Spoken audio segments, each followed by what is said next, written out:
Les clés de la ville, une production Figaro Immobilier et Radio Imo. En partenariat avec le Conseil supérieur du notariat, Elio et Nexity. Présenté par Sylvain Lévy-Valency et Olivier Marin. Bonjour et bienvenue ici à Laval, à l'Hôtel de Ville, dans un écrin magnifique. On est très heureux d'être avec vous. Nous avons déposé nos valises ici, dans notre road trip, notre tour de France de l'immobilier, dans cette bonne vieille ville de Laval. On est heureux ici d'accueillir les Lavallois et les Lavalloises. On est très heureux de vous faire partager tout ce qu'on va découvrir dans ce programme des Clés de la Ville. C'est la 36e étape, 36e édition. Et je suis toujours, pour cela, accompagné de mon fidèle complice avec qui j'ai commis cette collection, ça fait déjà 4 ans. C'est Olivier Marin, rédacteur en chef immobilier du Figaro. Bonjour Olivier. Bonjour Sylvain, merci aux Comment équipes. ça va ? Très bien, impeccable. On est arrivé à bon port ici Et sous le soleil. à Laval. Merci Sylvain pour Radio Imo. Très heureux au nom de Figaro Immobilier et de Figaro Imo Télé de poursuivre cette 4e saison des Clés de la Ville depuis Laval. Se plonger au cœur des territoires, mieux comprendre les attentes, les besoins, décrypter les enjeux de la ville, c'est aussi un grand plaisir, avec toujours le même principe qui fonctionne, qui a fait ses preuves. On pose nos valises et on parle immobilier et logement, bien sûr, mais on parle aussi urbanisme, environnement, architecture, patrimoine. Et à travers notre émission, eh bien, c'est l'occasion de montrer que la ville, elle bouge, elle se transforme. Il y a une identité, mais il y a aussi des nouvelles façons de vivre et d'habiter. C'est ce que l'on va voir aujourd'hui à travers des reportages, des échanges et les témoignages en plateau de personnalités emblématiques, des acteurs de la fabrique de la ville. Et pour la 5e étape de cette saison, 4, après Toulouse, après Orléans, après Lyon, après Limoges, eh bien nous sommes à Laval, reçu par notre grand témoin, que nous sommes très heureux d'avoir à nos côtés, Florian Bercot, maire de Laval et président de Laval Agglomération. Bonjour. Merci, bonjour. Merci d'avoir accepté l'invitation. Merci beaucoup. Et au programme, donc, nous retrouverons nos partenaires chaque mois, un notaire du Conseil supérieur du notariat. Aujourd'hui, nous recevrons maître Axel Brière, président de la Chambre des notaires à Laval. Et avec lui, nous ferons un tour d'horizon sur l'évolution des prix, des ventes à Laval. Il délivrera aussi des conseils pratiques. Pour la séquence La vie ensemble, eh bien, nous recevrons Stéphane Dallier, directeur général du pôle promotion résidentielle du groupe Nexity. C'est l'occasion de faire le point et de prendre le pouls du marché, de l'activité des projets dans le neuf, notamment à l'échelle de Laval et sa métropole.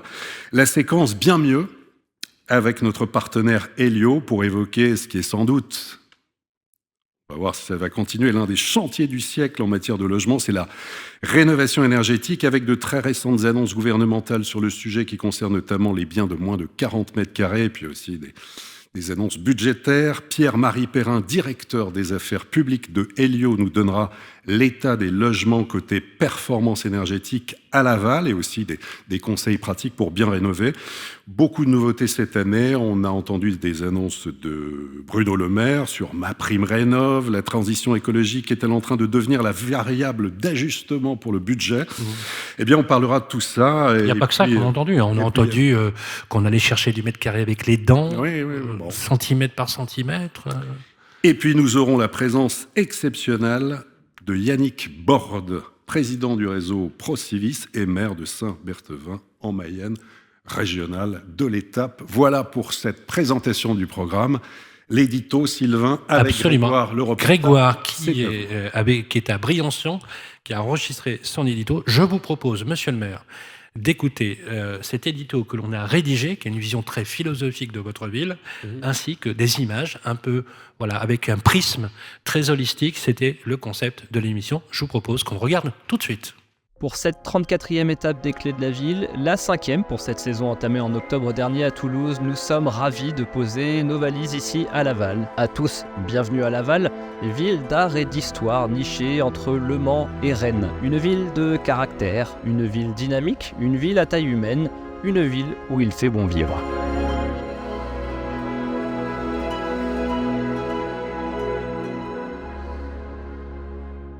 Alors attention, je parle bien évidemment de Laval en Mayenne et non Laval au Québec. Une ville avec qui le parallèle n'est pas seulement lié au nom que vous partagez, puisqu'elles sont toutes deux villes dirigées par un maire jeune. Une exception politique qui fait du bien et qui apporte un certain dynamisme. Un dynamisme et du caractère. Comme 119 autres villes de France, Laval est une ville d'art et d'histoire. À ce titre, Laval a par exemple candidaté en 2021 pour être capitale française de la culture 2022 et a même été présélectionnée dans les 9 communes finalistes sur les 29 qui ont déposé un dossier. Ici, le patrimoine est important, mais la ville de Laval est jeune d'un point de vue historique. C'est vrai, au regard des villes que nous traversons pour notre émission, Laval ne possède pas de racines romaines ou grecques. Eh bien, Laval est une ville jeune. Laval n'est pas née durant l'Antiquité. D'ailleurs, Laval n'a même pas encore fêté ses 1000 ans. C'est une création ex nihilo autour d'un monument qui constitue finalement le centre névralgique de la ville. Aujourd'hui, c'est le château. Château qui a été fondé en bord de rivière par un seigneur qui souhaitait contrôler un point de passage sur la rivière entre la Touraine et les côtes de la Manche, et s'est développé par la suite au fil des siècles de façon concentrique autour de ce monument phare de la ville. Laval se développe aussi naturellement au Moyen-Âge, notamment à partir du XIIIe siècle, au moment où, après la défaite de la famille des Plantagenets, les Capétiens vont venir s'imposer, donc on va voir l'influence du roi de France. Et puis c'est l'époque où Laval va se doter également d'un rempart, d'une enceinte urbaine longue de plus d'1 kilomètre. Emblématique comme l'est la porte Becheresse, dernier éclat des remparts de la ville et seule porte encore restante, qui a vu naître, dans sa tour droite, Henri Rousseau, plus connu sous le nom de douanier Rousseau. Et puis Laval va connaître par la suite, à partir de la Renaissance, un véritable boom économique. À la demande des comtes de Laval, François Ier va faire canaliser la rivière Mayenne, et les Lavallois pourront dorénavant exporter véritablement à l'international la toile de lin, parce que c'est finalement le textile qui va faire la renommée économique de la ville. À Laval, la préservation du patrimoine, ce sont aussi les bateaux lavoirs, uniques en Europe. Ces bateaux sont finalement l'ancêtre plus convivial de nos machines à laver. Le 19e siècle, qui constitue en soi également une période importante où l'urbanisme général va être profondément modifié à la demande de Napoléon. Napoléon qui souhaite créer ici un nouvel axe routier que l'on appelle la Grande Traverse, Moelle-Épinière, à la création d'un centre contemporain pour Laval, puisqu'on va voir s'établir tout au long de cette grande traverse préfecture, théâtre, hôtel de ville. À Laval, on peut aisément parcourir son histoire à pied. En ce qui concerne les arts, il vous faudra vous rendre du côté des peintures et des médecins pour apprécier ce que cette cité a pu donner au monde. Eh bien, on a vu naître des personnages qui sont très importants au regard de l'histoire. Le tout premier, c'est à la Renaissance Ambroise Paré. Ambroise Paré qui est parti de rien et qui est devenu chirurgien du roi de France. On pense également au douanier Rousseau, donc le natif de Laval mourra dans l'anonymat mais deviendra par la suite le représentant le plus important d'un courant que l'on appelle l'art naïf, une peinture très enfantine, simple, qui n'était à l'époque pas prise au sérieux. Et puis dernier personnage également qui vient traduire cette singularité lavalloise, Alain Gerbaud, c'est un fils de la bourgeoisie locale, fils d'industriel, et qui, après une carrière brillante en tant que tennisman, eh bien, deviendra le premier à traverser l'Atlantique en solitaire à bord d'un voilier, donc un exploit retentissant durant l'année 1923. Laval, on l'a dit, est aussi une ville dynamique qui vit avec son département et n'a pas à rougir économiquement. S'investir dans les nouvelles technologies, la réalité virtuelle, la réalité augmentée, c'est pour cette raison qu'on peut aujourd'hui dire que Laval demeure la capitale française de la réalité virtuelle. C'est bien sûr le premier groupe laitier mondial et aussi 10e groupe alimentaire mondial, Lactalis. Lactalis est né à Laval il y a quelques années maintenant et l'entreprise est l'un des principaux employeurs de la région. Une ville à échelle humaine, une ville à la campagne et puis avec cette particularité d'être à 1h10 de la capitale. Des bords de la Mayenne au Square de Boston, des différents cinémas de centre-ville jusqu'au stade Francis-Lebasseur pour soutenir le stade lavallois. On aime sa ville et ici, la ville le rend bien. Alors à tous, bienvenue à Laval.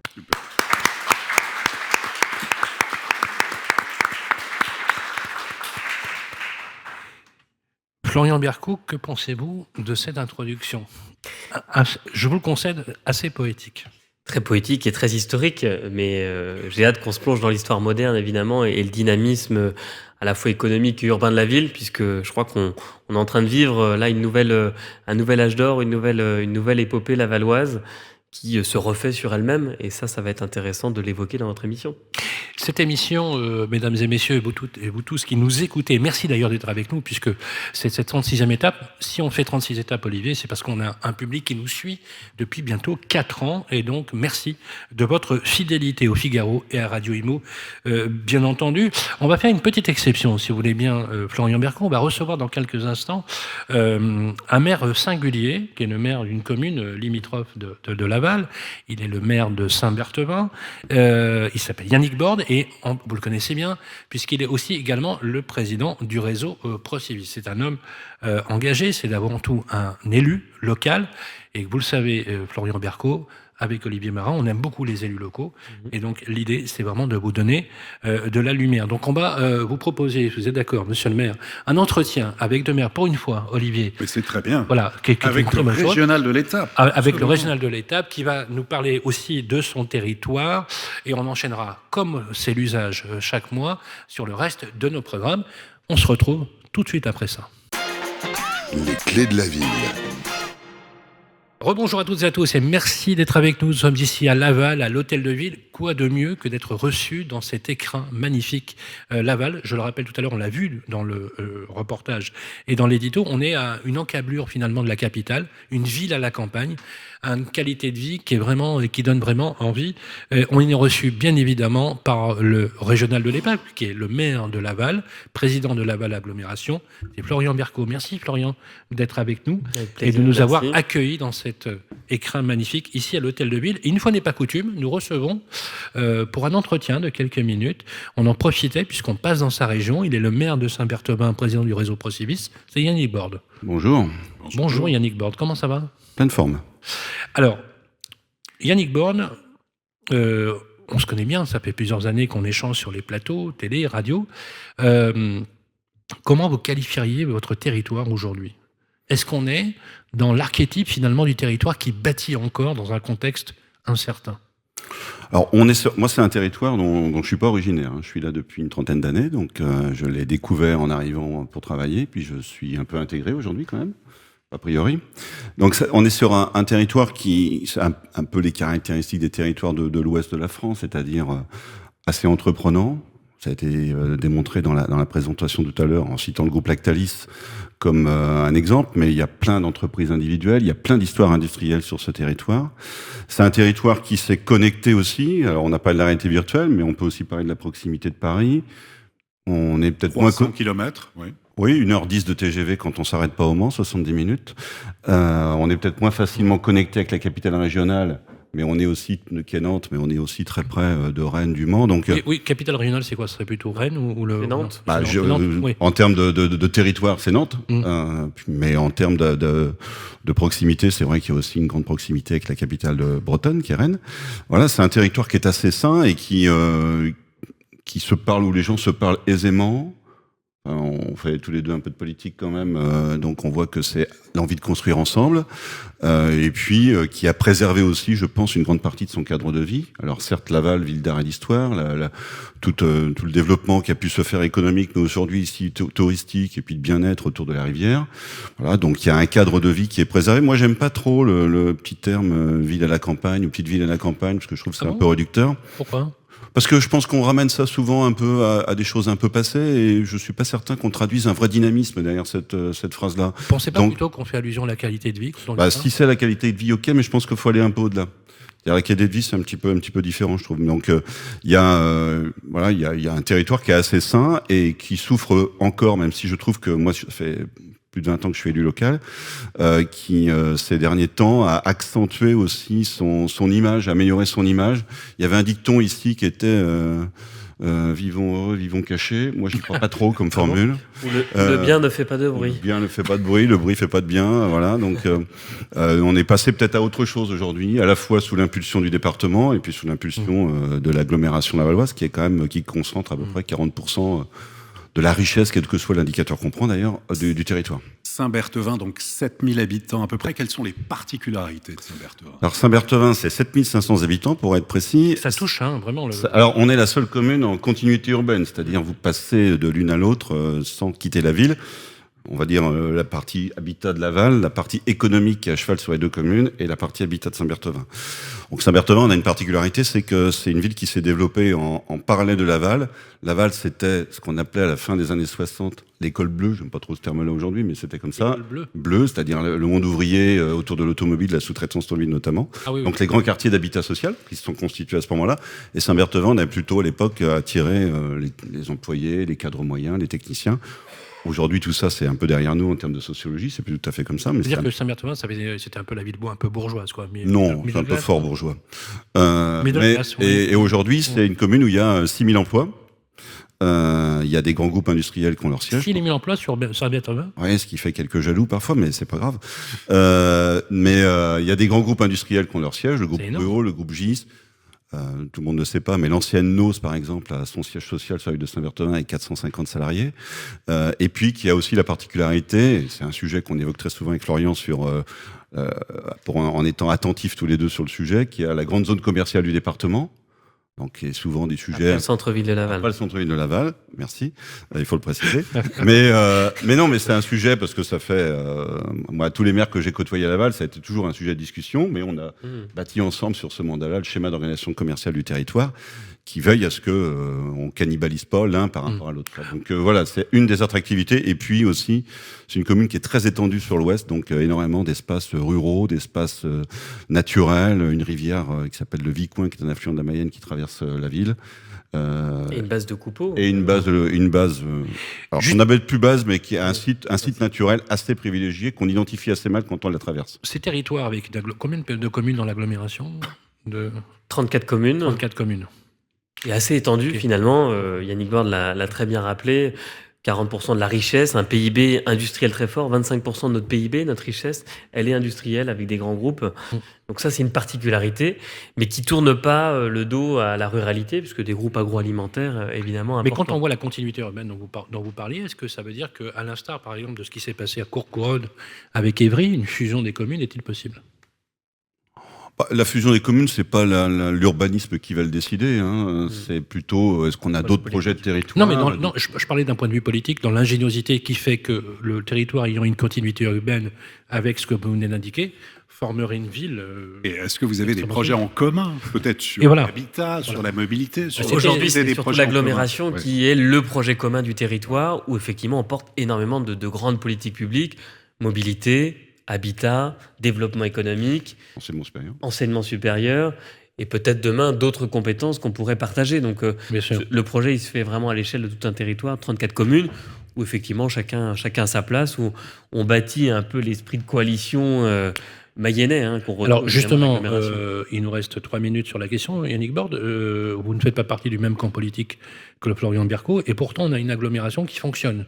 Est-ce que ça veut dire qu'au-delà des clivages politiques ou des chapelles politiques, on a un habitant. Il y en a un petit, ça montre que la biodiversité se développe. Est-ce que finalement on n'a pas là, comme d'autres villes où on a déjà rencontré des agglomérations dans lesquelles il y avait... ah oui, d'accord, ça va être sympathique. Est-ce que on est sur quelque chose de très pragmatique, de très réaliste, de très fonctionnel ? Sur un territoire comme le nôtre, le clivage politique, il existe un peu au moment des élections. On va pas se le cacher. Et puis après, pendant 5 ans et demi, c'est un non-sujet quasiment. C'est-à-dire que sur la gestion... Dans d'autres métropoles, c'est pas toujours le cas. Oui, mais d'accord. Mais ici, vous avez plutôt... Ici, il se trouve que la ville de Laval a une particularité, c'est à chaque élection, il y a une alternance. Je ne sais pas ce qui se passera en 2026. Pas tout le temps, c'était pendant très longtemps un seul maire. Mais depuis 20 ans, oui, ça a tout le temps. Donc moi, je change de maire tous les 6 ans, enfin de partenaire à Laval tous les 6 ans. Donc il y a un travail en bonne intelligence. Mais voilà, c'est-à-dire qu'aujourd'hui, on n'a pas le choix sur un territoire comme le nôtre, si on se frotte politiquement sur le moindre sujet.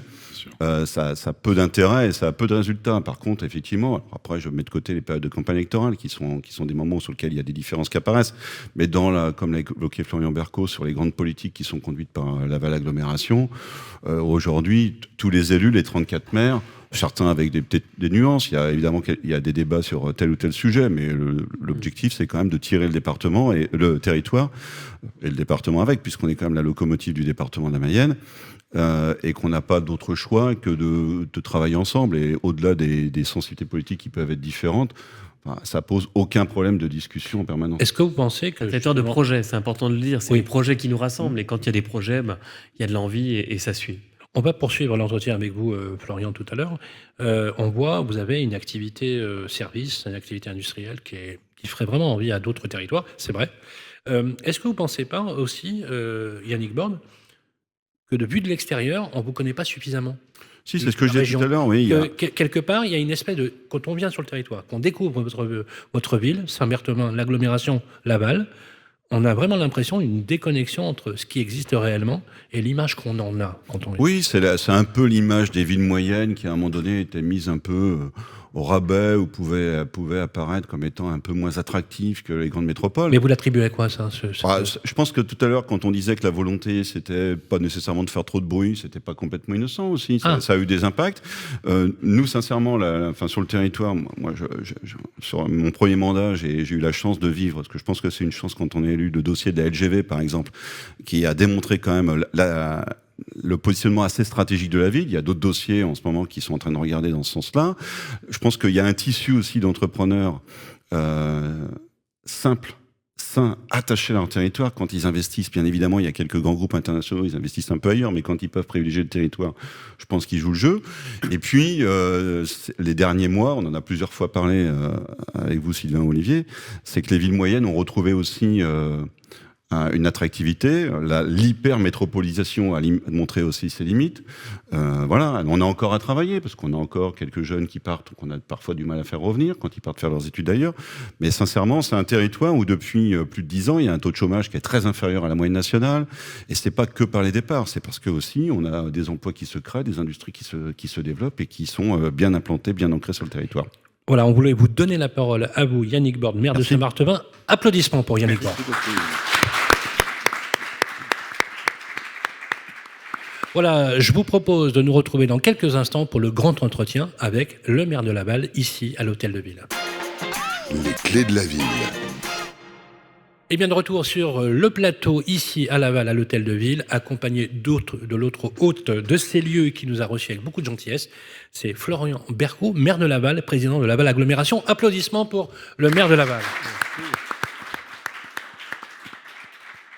Monsieur le maire, c'est un vrai plaisir d'être ici et on ne va pas bouder notre plaisir, toujours accompagné bien sûr d'Olivier Marin. On va enchaîner tout de suite avec une première question sur le renouvellement urbain. C'est un vrai sujet que vous avez à cœur d'engager.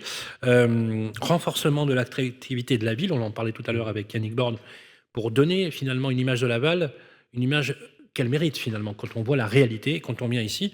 Moi-même, le premier, je peux vous dire qu'en découvrant Laval, j'ai vraiment découvert un territoire dont je ne soupçonnais pas effectivement la richesse. Mais aussi le principe de la mixité sociale, de la cohésion sociale, un vrai sujet qui est à combiner avec la richesse de votre patrimoine, mais aussi avec la dimension politique que vous avez avec des grands groupes tech, agroalimentaires et autres, qui boostent la ville et qui donnent une image de la ville avec, c'est vrai, un taux de chômage qui est l'un des plus faibles de France, qui donne envie à tous vos collègues, mais ça, vous le saviez déjà. C'est quoi les grands leviers que vous allez mobiliser pour mener à bien cette politique? Vous êtes un jeune maire, vous êtes un maire qui tranchait complètement, je l'ai déjà dit sur le plateau, avec l'image qu'on a du maire. Je pense que vous incarnez avec beaucoup de force et beaucoup de conviction une nouvelle génération, parce que vous auriez pu, vous, le Florian Bercaud, travailler dans n'importe quelle grande entreprise, certainement nettement mieux rémunérée.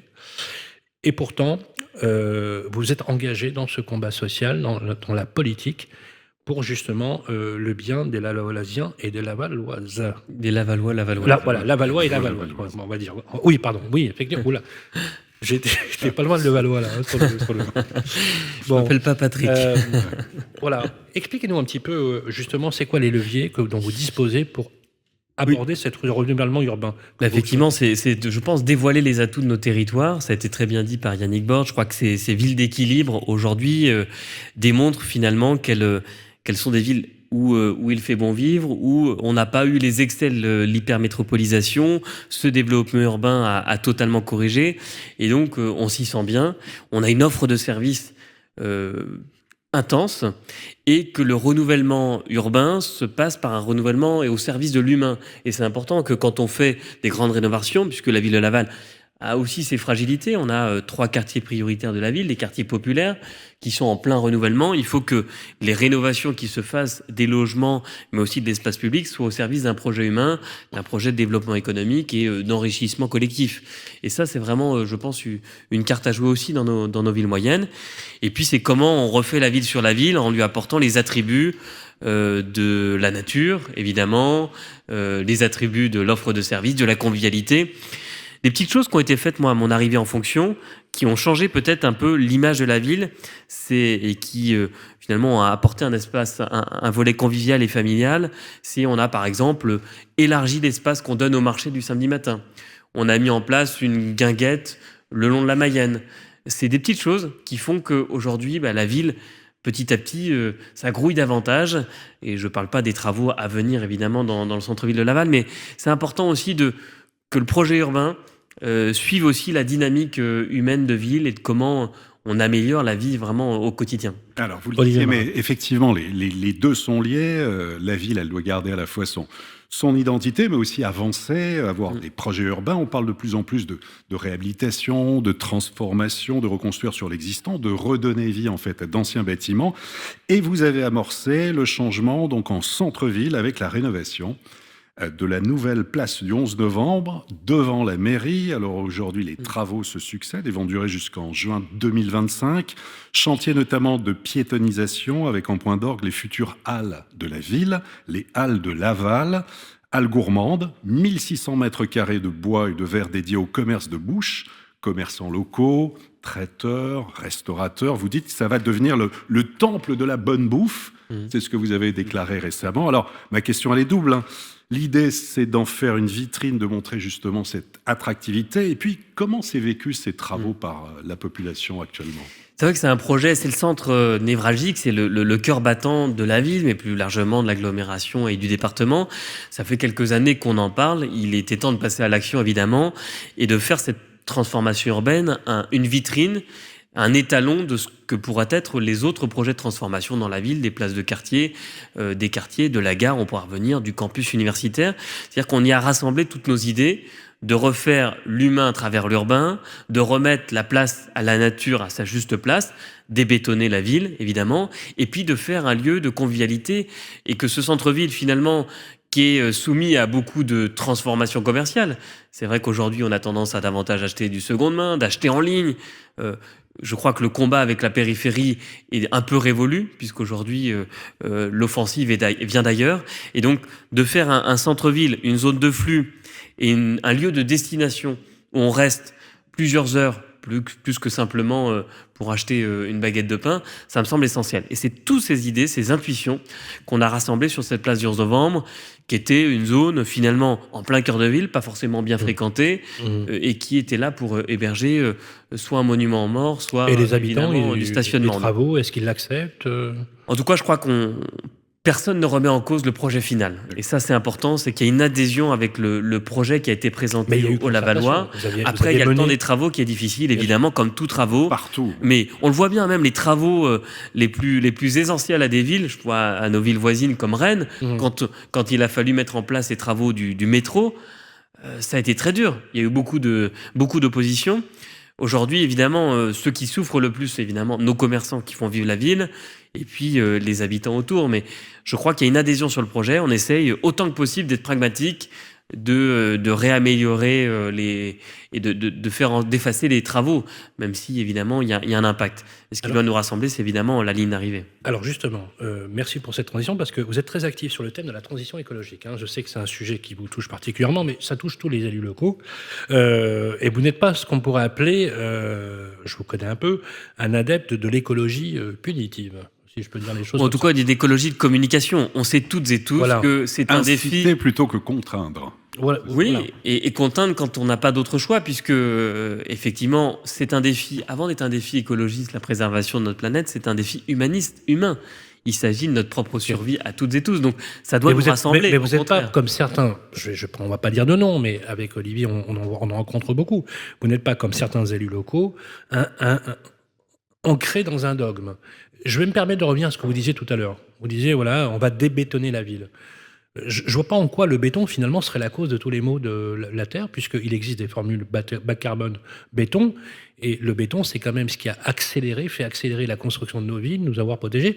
Est-ce que cette idée toujours de dire, oui, le béton pas bien, le béton mauvais, pas bien, etc., c'est pas un peu une école de pensée qui, quelque part, stigmatise ceux qui fabriquent la ville au quotidien? Je vous provoque un peu, mais c'est à dessein, oui. Oui, alors moi, c'est pas le béton que je mets, c'est la place de la nature dont on a besoin pour vivre en bonne santé. L'OMS dit 12 mètres carrés de nature par habitant. Ce que je veux dire, parce que voilà. C'est ça, mais est-ce qu'on y est? Est-ce qu'on a suffisamment de grands espaces publics?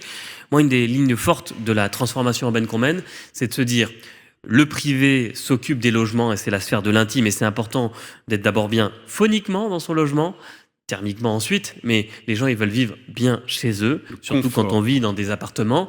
Et ensuite, collectivité, le public doit gérer l'espace public qui est la fabrique du commun. C'est là où on recrée du lien social. Et je crois qu'on fabrique... Non, mais construire en béton, c'est pas un défaut. Oui, mais on fabrique plus de liens sur l'espace public dans les espaces de nature. Je crois qu'on fait plus de rencontres familiales dans un parc qu'effectivement sur une cour de béton. Vous avez lancé un dispositif qui s'appelle Intracting, c'est bien ça? Intracting. Oui, voilà. Intracting, merci. Visant à mettre l'accent sur les travaux de performance énergétique, c'est vachement intéressant. C'est hyper intéressant. Est-ce qu'on peut nous en dire plus, ce projet qui est assez innovant dans sa forme? Oui, effectivement. L'intracting, c'est de se dire que quand on fait des travaux de rénovation énergétique, quand on passe en LED tous les panneaux lumineux de la ville, eh bien, il y a une rentabilité écologique et financière qui se met en place. Et donc, on s'est endetté, on a mis en place une dette verte. Et ça tombe bien, ça sort des ratios financiers dans le dernier PLF, où on investit pour protéger notre environnement. Et donc, on l'a fait pour 1,4 million. On va passer en une année tous les panneaux lumineux, tous les éclairages en LED. C'est impressionnant, on n'aurait jamais eu les finances pour le faire. En tout cas, on ne l'aurait pas priorisé comme ça. Et on met 700 000 € sur des bâtiments, et notamment la rénovation d'une école, l'école Jules Verne, dans un quartier populaire. Et ça va faire un gain à la fois d'énergie et ça va faire d'économie. En fait, le financement se fait par toutes les économies d'énergie. En 8 ans, on rentabilise nos panneaux LED, et autour de 13 ans, on rentabilise les travaux énergétiques des bâtiments. Je crois que c'est des manières comme ça, face au mur d'investissement qui est devant les collectivités locales, puisqu'on a un patrimoine très important, trouver des prêts verts, effectivement ces méthodes de financement écologique me semble essentiel. Il va falloir qu'on s'y attaque. Je crois que c'est le début d'une vraie révolution de financement. Moi, je me suis toujours posé la question, mais quand on est dans une maison performante, pourquoi on a le même crédit et le même prêt que dans une passoire thermique? Très juste. Et j'ai toujours milité pour qu'il y ait un prêt bonifié, que ce soit dans les écoquartiers ou effectivement pour le monde du logement. Je crois qu'on y arrive, peut-être un peu tard, mais on y arrive et ça me rend optimiste quant à l'avenir. Alors justement, la transition, vous l'évoquiez avec le logement. Beaucoup souhaitent accéder à la propriété. On n'arrête pas de le dire, il faut absolument fluidifier le parcours résidentiel, aider, mais d'autres déjà pense à trouver une location. J'ai regardé hier soir sur le site Figaro Immobilier, Laval, combien de biens à la vente et combien de locations. Alors c'est sur Figaro Immobilier. J'ai trouvé 246 annonces de biens à la vente et locations 17. Alors je me suis dit, c'est pas possible, il n'y a pas un écart comme ça à ce point-là. Donc j'ai regardé sur Se Loger. Alors, effectivement, il y a plus de biens à la vente. On est à 410 biens à la vente, mais locations 91. Alors, on pense de plus en plus aux étudiants qui ont du mal à se loger. On pense à la difficulté déjà vraiment de trouver une location. Ça devient... Enfin, c'est non, mais tu as raison, Olivier. Il y a moins de 100 locations en flux sur la ville de Laval. C'est fou. Et au-delà de ça, alors justement, quelle est, votre politique en matière de logement à Laval? Est-ce qu'il y a des choses spécifiques? Alors effectivement, le marché est assez tendu et je crois qu'on n'a jamais autant rénové et construit à Laval que ces dernières années. Et les permis de construire l'attestent, c'est entre, en moyenne, 600 permis de construire. Vous êtes donc, Florian Berco, un maire bâtisseur. Rénovateur et bâtisseur, c'est-à-dire qu'on privilégie des espaces publics de qualité et effectivement on densifie sur le reste. Je crois que l'illusion du pavillon individuel, on a déjà plus de 60% du stock de nos logements en France qui sont du pavillon. On peut continuer évidemment à en développer, mais depuis 2018, le nombre de permis de construire collectifs a dépassé les permis de construire individuels sur la ville de Laval. La tension, elle est forte et nous, notre priorité, c'est de loger des familles. On veut évidemment rester attractif pour des familles avec enfants, pour faire vivre nos services publics, pour faire vivre nos écoles. Et ça, c'est la priorité qui est donnée. Et donc, on utilise différents leviers. Il y a évidemment le logement social. On a la chance d'avoir un bailleur municipal, un bailleur départemental très actif sur notre ville et sur notre département. Ça, c'est vraiment un atout. Et puis, on développe des solutions comme le BRS, qui effectivement permettent d'amoindrir le coût dans solidaire, oui. Voilà, qui permet d'accéder à la propriété à un prix plus raisonnable et peut-être petit à petit venir dégonfler le prix de l'immobilier. Mais on sait bien qu'il y a une tension. Et aujourd'hui, très clairement, sur le prix de l'immobilier, on peut plus agir sur le crédit, on peut plus agir sur le coût de construction, et c'est évidemment sur le prix du foncier qui reste. Alors sur lequel on veut évidemment travailler. Et puis on a une politique de mixité inversée, c'est-à-dire prôner la mixité sociale que dans les quartiers populaires. On va faire revenir des gens aisés dans les quartiers populaires. Je ne suis pas sûr que ce soit le mantra unique. On est sur développer du logement social dans toutes les opérations qu'on fait, et notamment en cœur de ville, puisque à Laval et en Mayenne, 80% des Lavallois et des Lavalloises ont accès au logement social. On a un territoire, effectivement, 80%. Voilà, on a un territoire où le salaire médian est assez faible, où effectivement une grande majorité peuvent y accéder, et c'est par cette politique-là de soutien au logement social et abordable qu'on pourra réaccueillir des familles. Florian Berco, comme partout en France, bien évidemment, c'est Olivier le disait très bien, il est très difficile de se loger à Laval, comme dans toutes les grandes agglomérations. Avec vous, la particularité, c'est qu'effectivement, ça manque cruellement d'offres, notamment sur l'ancien. Vous l'avez dit, coût du foncier, difficulté d'obtention, on en parlera tout à l'heure avec Stéphane Dallier sur les permis de construire, justement, sur les coûts de construction, sur les modes constructifs, augmentation aussi des taux d'intérêt. On a pris plus de 450 points de base d'augmentation en l'espace de 2 ans, ce qui est absolument ahurissant. C'est en train de se stabiliser un peu et voire de baisser légèrement, ce qui est une bonne nouvelle quand même. Oui, il y a un peu de nouvelle, mais le point qui a baissé n'est pas forcément de nature à relancer de facto le marché sans impulsion politique. Bref, les Français ont du mal à se loger. Vous avez été concerné et touché de plein fouet, parce que l'offre de logement est estimée absolument insuffisante. Et pourquoi je vous pose la question, vous avez compris? Le gouvernement avait décidé d'exclure Laval du dispositif du prêt à taux zéro, de la construction de logements neufs. C'est bien ça? La bataille n'est pas terminée. Et vous avez... oui, mais justement, on va faire la petite conclusion de la question. Vous avez écrit, parce que vous n'étiez pas content, M. Berco, pas content, mais pas content du tout. Non, je ne suis pas comme ça. Non, mais j'ai une proposition alternative. Non, mais vous savez, mais à la limite, on vous applaudirait des demain quand vous n'êtes pas content, parce qu'il n'y a vraiment pas de quoi être content, surtout quand on voit ce qui se passe. Je ne suis pas content des vous avez annonces, écrit au ministre du Logement. Revenir sur la loi SRU, qui était quand même un consensus politique, droite et gauche.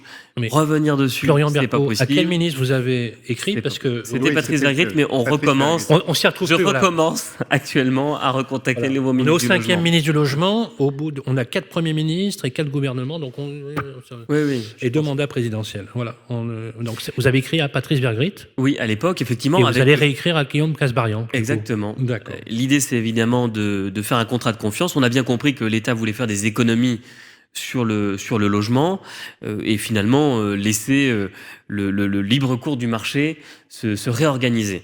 Votre avis? C'est sans oublier que quand même les collectivités locales ont un rôle majeur avec une politique habitat très forte en ce qui concerne la Laval Agglomération, un plan local de l'habitat avec des objectifs fixés en concertation avec l'État. Moi, j'ai une proposition alternative. J'ai bien compris que le Pinel, et puis a défiguré une partie de la ville. Moi, je suis assez conscient que ça n'a pas fait que du bien à Laval. Par contre, mon idée, c'est de conserver les attributs du Pinel, le prêt à taux zéro et potentiellement imaginer une fiscalité différenciée sur certaines zones de la ville sur lesquelles on veut vraiment faire de l'acupuncture, mettre un coup de projecteur pour densifier la ville. Nous, on a 2 axes. la gare, qui est un quartier d'affaires qui est en train d'émerger. Vous allez revenir dans quelques mois, il y aura 4 grues qui vont arriver sur le quartier de la gare, et qui héberge aussi du logement avec un projet Nexity. Et le quartier Ferrier, qui a une ancienne base militaire que l'État nous a laissé en ruine il y a maintenant une bonne dizaine d'années, sur lequel on est en train de développer un écoquartier et qui me semble utile d'avoir une fiscalité notamment écologique. Donc moi je suis raisonné et raisonnable, c'est de se dire on va faire des économies, faisons un Pinel, une fiscalité infracommunale sur ces 2 axes, et je pousse la réflexion, et pourquoi pas faire à l'échelle de l'ORT, puisqu'on a mis en place un programme Action Cœur de Ville, pourquoi pas sur la partie à revitaliser du cœur de ville, ne pas favoriser aussi du neuf. Merci Florian. Dernière question. Oui, justement, alors c'est aussi dans le prolongement, parce qu'on voit fleurir dans beaucoup de villes de France des chartes locales sur la qualité de la construction.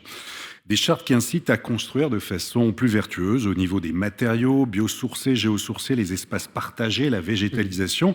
Ce sont des chartes qui n'ont pas de valeur légale, mais qui donnent un cap, une orientation. Alors, charte pour la qualité de la construction à Nancy, on a le label Bâtiment Frugal à Bordeaux, Bâtir Ensemble à Nice.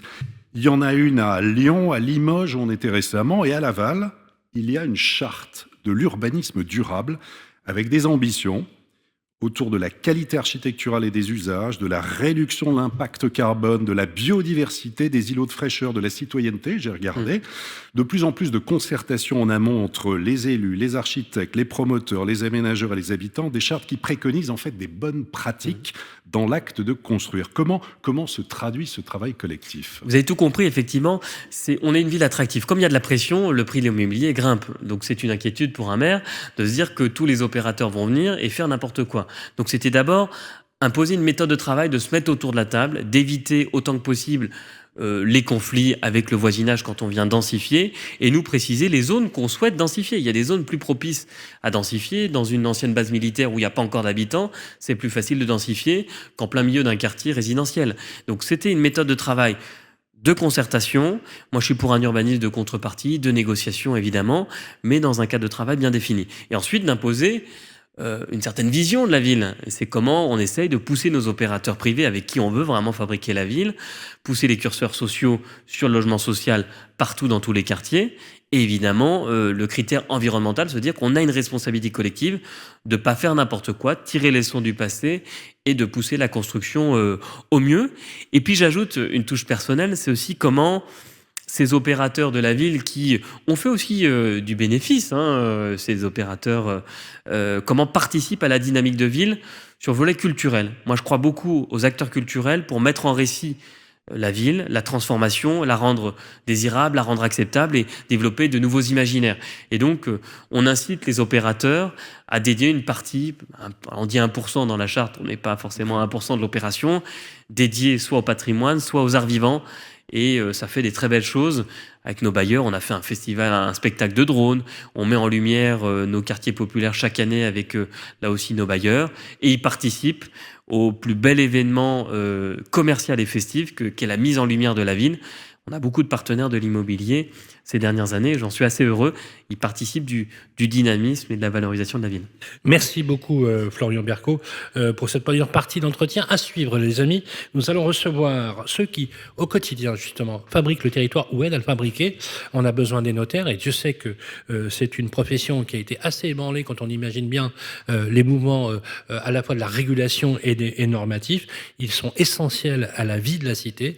C'est le Conseil supérieur du notariat. On va recevoir le président de la Chambre des notaires de Laval, c'est Maître Axel Brière, et c'est tout de suite après ça. Les clés de la ville, parlons bien, avec le Conseil supérieur du notariat. De retour ici à Laval, à l'Hôtel de Ville, dans une ville magnifique que je vous invite, les amis, à découvrir. On a déposé nos valises. Si vous prenez le programme en cours, il est bien sûr réintégré sur replay avec l'application de Radio Imo, sur la plateforme du Figaro et sur toutes les plateformes qui vont bien. On est très heureux d'être avec vous, puisque notre job avec Olivier, c'est de vous faire découvrir les villes de France. Et la France, à cet égard, elle a un incroyable talent. Et on est ravis de recevoir l'avoir sur le plateau.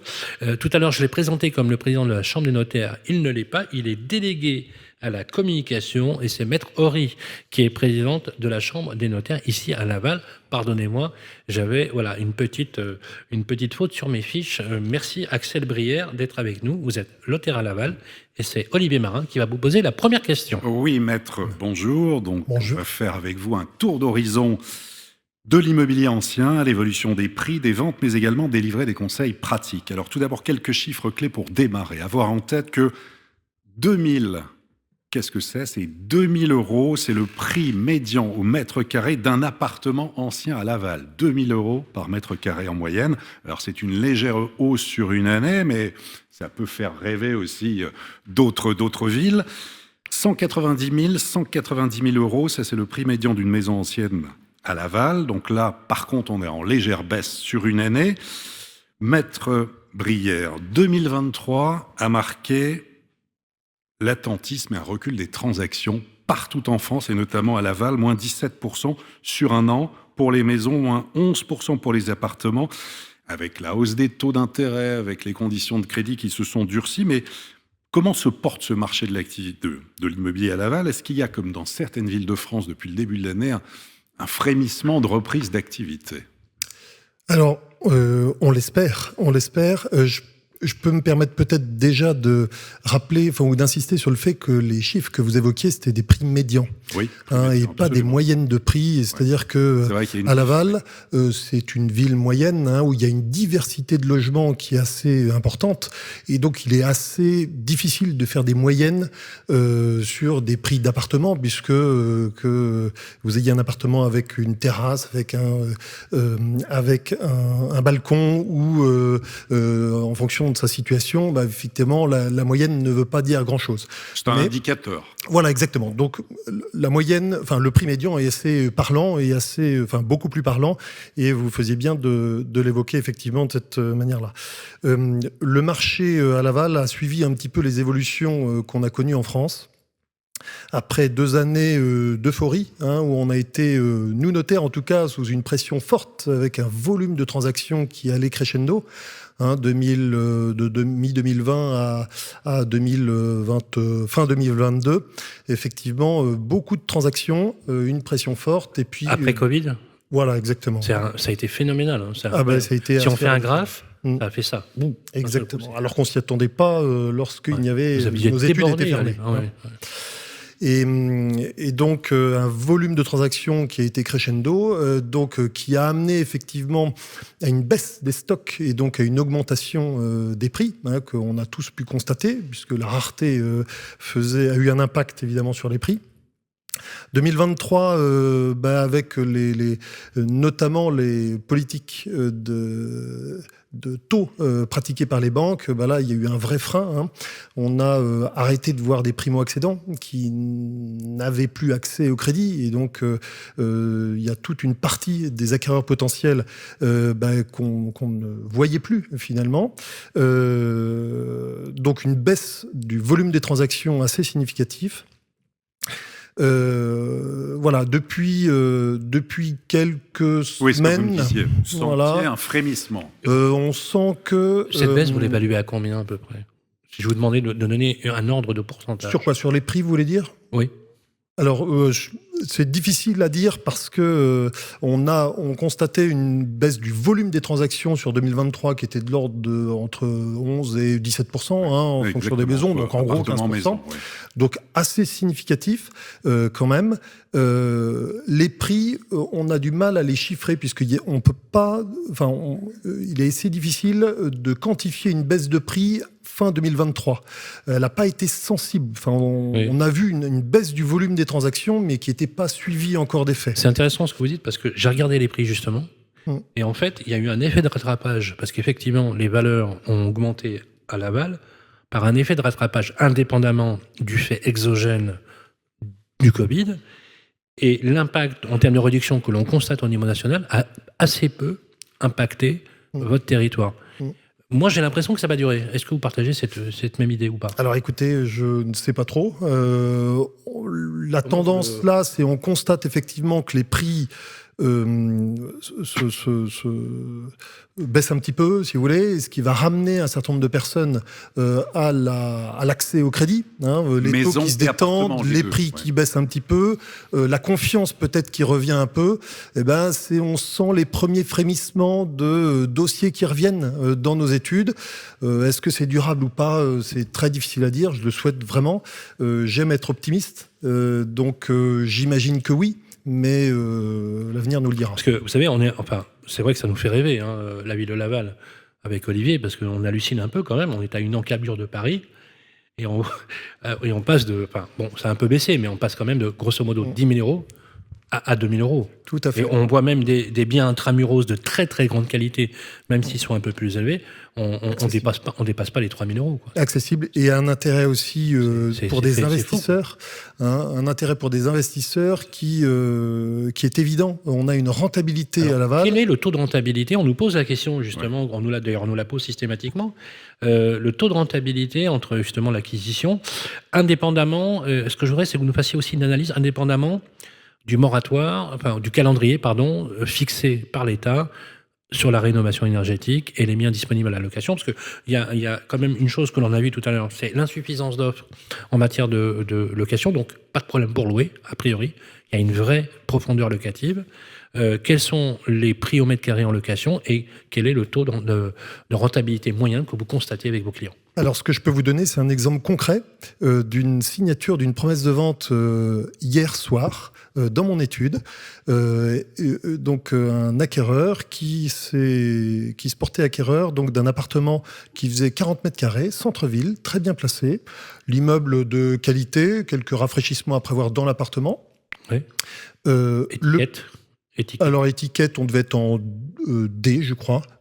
Donc correct, en tout cas pas de prématique énergétique à brève échéance et de prême pour louer. Donc des investisseurs qui ont acheté cet appartement 80 000 euros, donc 40 mètres carrés, on est dans les 2 000 euros le mètre carré. Centre-ville, oui. Voilà, centre-ville. Et ils prévoyaient de louer cet appartement-là aux alentours, en meublé, 550 euros par mois. En meublé? En meublé. D'accord.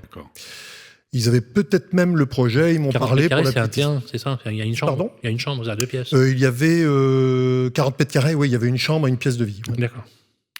Et il me parlait même d'une réflexion au sujet de Airbnb. On en a discuté un petit peu, de location touristique, donc de courte durée, pour des gens de passage professionnellement ou pour quelques touristes dont ils m'ont parlé aussi. Le montant de la location, ils espéraient le... 550 euros par mois, ils envisageaient. C'est lié à la pression que vous évoquiez tout à l'heure, de la location, et avec des prix, des montants de loyer qui ont considérablement augmenté ces derniers temps. Et ça se loue lié à la rareté. Parce qu'il y a là, on est quasiment à 10% brut. Là. Alors, pour un appartement de bonne qualité, bien rafraîchi, bien propre, aucun problème. Question. Vous avez dit le mot fatal. Meublé. C'est fini les locations vides sur les petites surfaces à Laval ou pas? Alors, à Laval, je ne sais pas. Les locations vides, elles sont moins bien traitées fiscalement. Voilà, il y a une stimulation de moins en moins, on trouve que des meublés avec des engagements de location très courts. Voilà, donc les propriétaires se sentent un petit peu plus libres avec ces locations meublées. C'est l'effet longue durée qui a un impact. Voilà, donc le loyer est un peu plus élevé. Les signaux du gouvernement avec une fiscalité qui matraque, on peut se permettre de le dire, qui matraque les petits propriétaires, qui logent quand même, il faut le dire, 62%. Du parc locatif global, puisque vous savez que 62% des personnes éligibles au parc locatif privé sont éligibles également au logement social. Voilà, on devrait presque décorer les petits propriétaires. Quand on voit justement ces effets-là, vous constatez un glissement vers, par exemple, du bail de courte durée, du bail mobilité, du bail meublé. Alors, je ne suis pas certain qu'il y ait un terreau aussi important que dans des villes plus importantes et touristiques à Laval. Mais il y a quelques personnes, notamment près de la gare, j'en ai entendu parler, qui font du meublé de courte durée, donc du meublé touristique, pour des gens qui sont là. Il y a les étudiants aussi avec et puis avec effectivement les jeunes actifs avec le bail mobilité. Voilà. Et puis les étudiants qui mettent une pression sur la location importante, parce qu'il y en a de plus en plus d'étudiants, donc on est ravis évidemment, mais les locations ne fleurissent pas aussi vite. Ça entraîne une précarité du locataire dans ce type de relation contractuelle ou pas ? Alors, la loi, en tout cas, donne un certain nombre de protections aux locataires. Donc, la précarité, je ne suis pas certain. C'est-à-dire que soit le mode contractuel, finalement, on revient à la même chose. Voilà, les dispositions légales sont de nature quand même à protéger efficacement le locataire. Alors après... Dernière question, Olivier Marin. Pour revenir justement à Laval et pour expliquer ceux qui ne connaissent pas forcément Laval, quels sont à la fois les quartiers porteurs, là où ça bouge, où il y a des exemples d'acquisition. Qu'est-ce que vous pourriez dire pour si l'on devait on nous écrit même 2-3 bons plans, on serait preneur.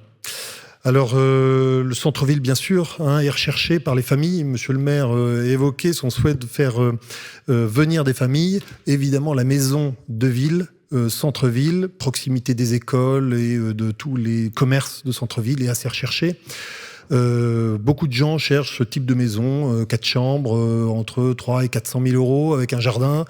Ça, c'est des choses qui sont assez prisées, recherchées. Et si l'on sort de Laval un tout petit peu Alors ensuite, il y a des quartiers... Les quartiers-gares qui sont en train de pleine mutation. Voilà, avec une vraie pression, parce que grosse mutation là-bas. Je pense qu'il y a des quartiers aussi où il y a peut-être des opportunités, et en tout cas des défis importants, des quartiers de pavillonnaires des années 70. Vous savez, le fameux pavillon sur sous-sol qui ont fleuri dans ces années 70. Là. Il y a des gros défis de rénovation énergétique. Le pavillon qui avait été condamné, je crois, il y a un an ou deux. Alors on en a beaucoup. Ministre du logement, il me semble. Ouais, il y a des quartiers où il y en a beaucoup parce que ça s'est beaucoup construit tout à la même époque et selon le même modèle. Et là, ce sont des prix qui sont très très accessibles. Donc il faut des gens qui aient un peu la volonté de réhabiliter tout ça, d'améliorer les performances énergétiques. Mais il peut y avoir des vrais atouts à investir dans ces coins-là. Je pense au Bourgny, je pense à il y a d'autres quartiers, la Pilerie, voilà, où vous avez ce profil d'habitat qu'il faut un peu réinventer, quoi. Dernière question, maître, justement, en cette période à la fois d'incertitude, on n'a pas forcément de visibilité, c'est difficile de se projeter. En quoi faut-il être particulièrement attentif aujourd'hui quand on souhaite vendre ou acheter un bien immobilier ? Vous avez parlé de la fiscalité, là, du coup. Ça... Ouais. Alors en fait, pour acheter un bien immobilier, il faut être un peu spécialiste dans plein de choses, puisque rien qu'au moment d'une promesse de vente ou d'une vente, on vous inonde de documents, de diagnostics, de contrôles, d'informations sur les copropriétés quand il s'agit d'appartements. Donc moi, ce que j'incite, c'est simplement la curiosité. Il faut vraiment, on n'investit pas dans de l'immobilier comme on investit dans n'importe quoi. Il faut appréhender ce sur quoi on investit en s'intéressant à tous ces documents et en s'entourant de professionnels. Alors bien sûr, des professionnels, les notaires le sont, dans le cadre de la préparation des actes de vente et de l'information du contexte juridique, mais il y a d'autres professionnels sur les travaux envisagés, sur les démarches énergétiques, d'amélioration des performances énergétiques des logements. Donc il faut être curieux et s'entourer de personnes compétentes, et c'est possible. Merci beaucoup. Merci beaucoup, Maître Axel Brière. Applaudissements. Merci. C'est toujours extrêmement important, mesdames et messieurs, quand vous arrivez dans une ville, d'aller voir la chambre des notaires et les notaires, parce que vous avez une vision qui est très précise des constructions, et notamment de l'ancien. Je rappelle à Axel Brière que vous êtes notaire à Laval, en charge, délégué à la communication pour la chambre des notaires. À suivre, on va parler de l'immobilier neuf. Est-ce que l'on construit ici dans le territoire de Laval, sur la ville de Laval? C'est la question que l'on posera à Florian Berco.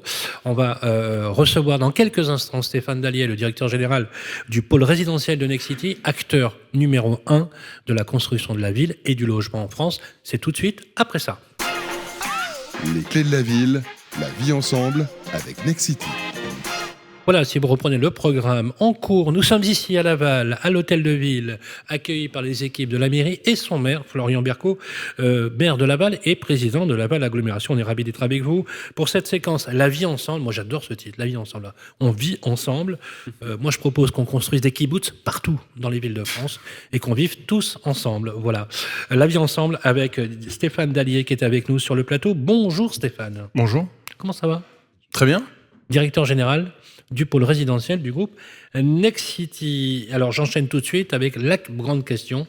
Est-ce qu'on construit sur ce territoire de Laval et de son agglomération, Stéphane Dallier ? Eh bien oui, et c'est assez rare pour le dire, surtout en ce moment.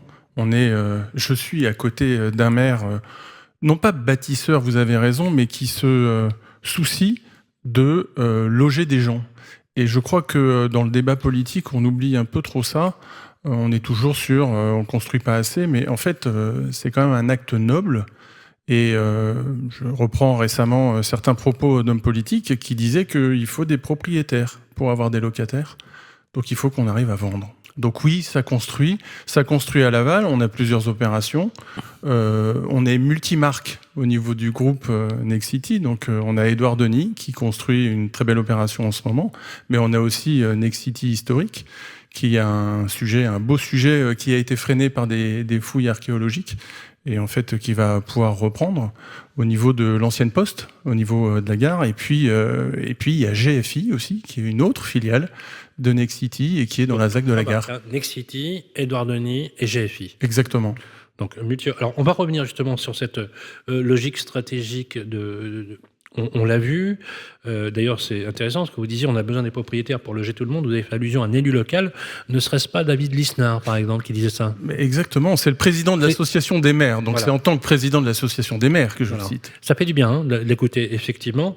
Comment se situe aujourd'hui le marché ? Et d'ailleurs, vaut mieux loger dans des villes-centres où il y a toutes les offres de services que de continuer à urbaniser la périphérie. C'est aussi ça l'enjeu. Moi, en tant que maire d'une ville-centre, je sens ma responsabilité de construire du logement adapté aux familles, donc qui accepte une certaine densité. Et il faut bien loger et pour bien vivre ensemble.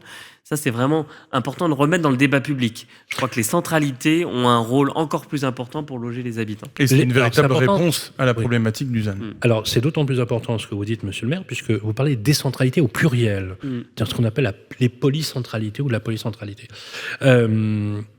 Mais on prend quand même le chiffre. Alors, on est très heureux, effectivement, monsieur le maire, que vous soyez ce qu'on pourrait appeler un maire bâtisseur, dans le bon sens du terme, dans le sens de la noblesse de bâtir, parce qu'il est bon de bâtir des endroits là où vivent les gens. Donc, c'est plutôt pas mal. D'élever la ville. Voilà. Et puis, là où il y a des besoins. Et là où il y a des besoins.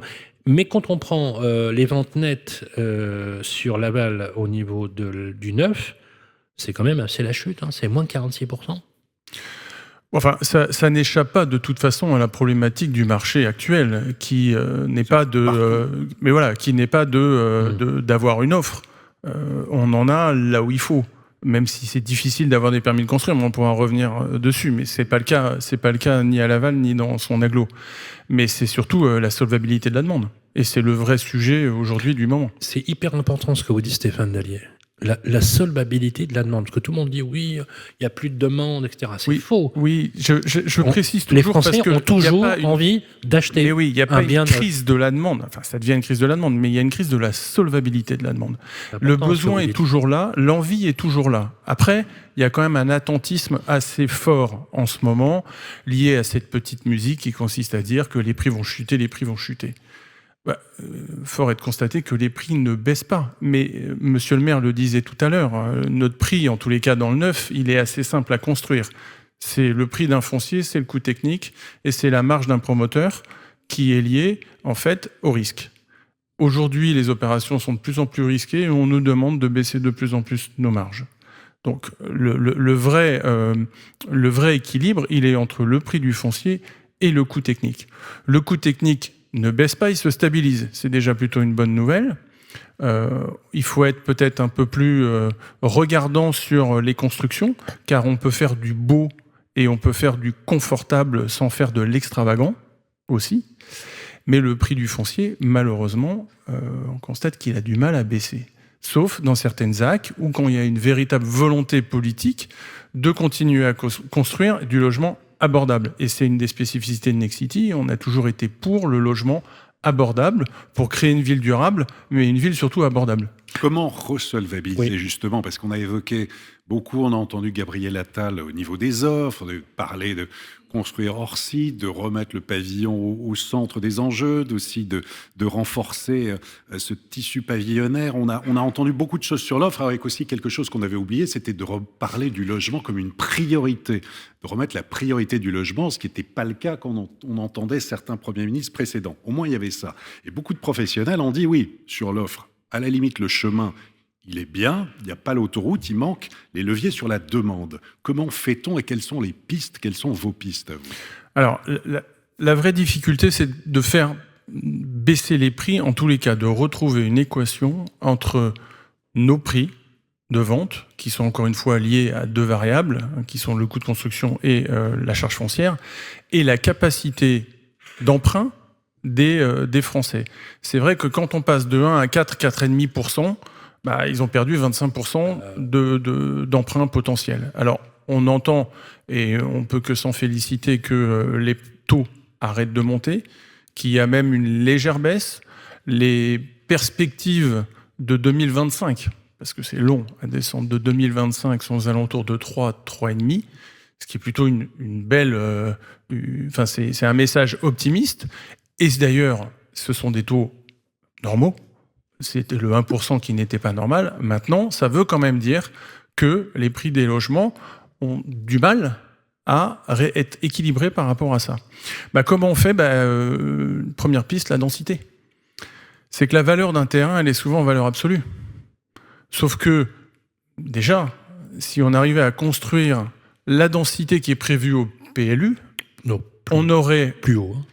Non mais déjà, au PLU, il faut savoir que sur toutes les opérations aujourd'hui, vous prenez une moyenne, on est à 10% moins que ce qu'autorise le PLU. Pourquoi ? Parce que les villes, et notamment les maires... Qui nous écoutent ce que c'est que le PLU et le fait qu'on ne respecte pas le PLU. Donnez-nous un exemple, qu'on comprenne bien.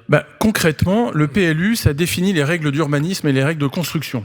Par rapport à une emprise, par rapport à une hauteur maximale, par rapport à des prospects entre la ville, nombre entre de les logements, bâtiments. par exemple.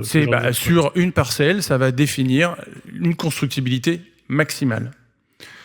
Si on faisait déjà cette constructibilité maximale, on aurait diminué le prix au mètre carré, l'impact en tous les cas du foncier au mètre carré, ce qui reviendrait à diminuer le prix d'un logement. Mais c'est toutes les contraintes et les difficultés qu'ont les maires aujourd'hui, c'est qu'il y a des voisins, c'est qu'il y a des riverains, il y a plein de choses qui font que, à un moment donné, les gens ont toujours l'impression que ce qui est en face de chez eux... PLU. Mais le PLU, pas que. Comment le maire fait accepter cette densité ? Non, mais le PLU est souvent très permissif, en tout cas sur la Val-Agglomération. On peut monter dans beaucoup de zones très haut, 13 mètres ou 20 mètres. Et au contraire, la contrainte, c'est justement d'orienter la densification dans les bonnes zones. Et c'est ce qu'on dit aux opérateurs à travers notre charte. Il est plus facile de densifier dans une zone où l'habitat est très peu présent, une caserne militaire à refaire, une zone gare où tout le monde comprend que la ville puisse s'élever.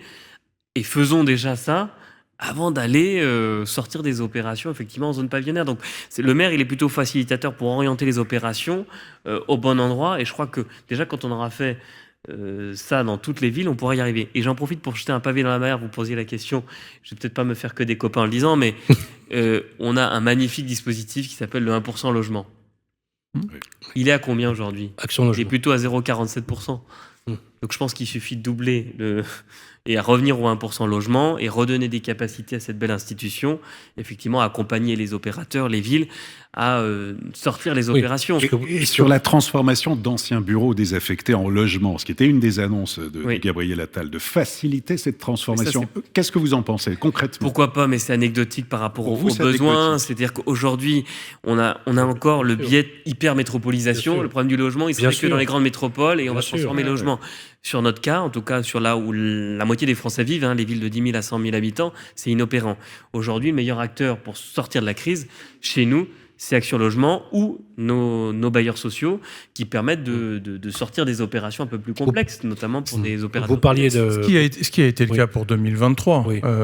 L'appel à manifestation d'intérêt d'Action Logement, qui au final a abouti à acheter par Action Logement 30 000 logements. Voilà, 17 000 par la Caisse, par CDC Habitat, ont permis de sauver une partie de la production. Ça, c'est sûr. Après, on peut faire x2 demain.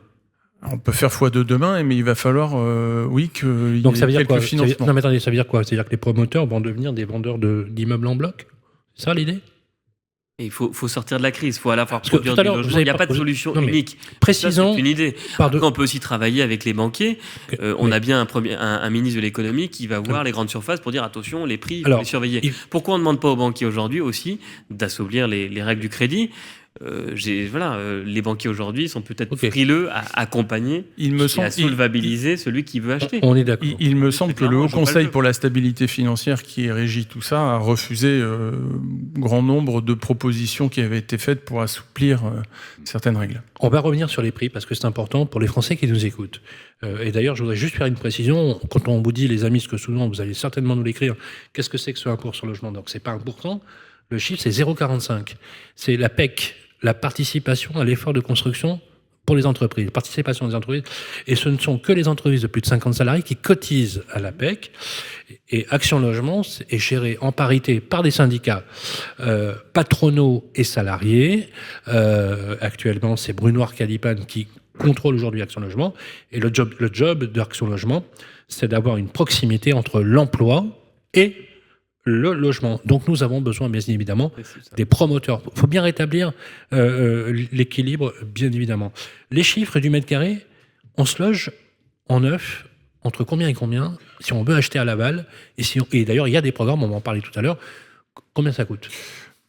J'ai regardé aussi les chiffres avant. La variable est assez grande, c'est entre 3 400 et 4 000 euros du mètre carré.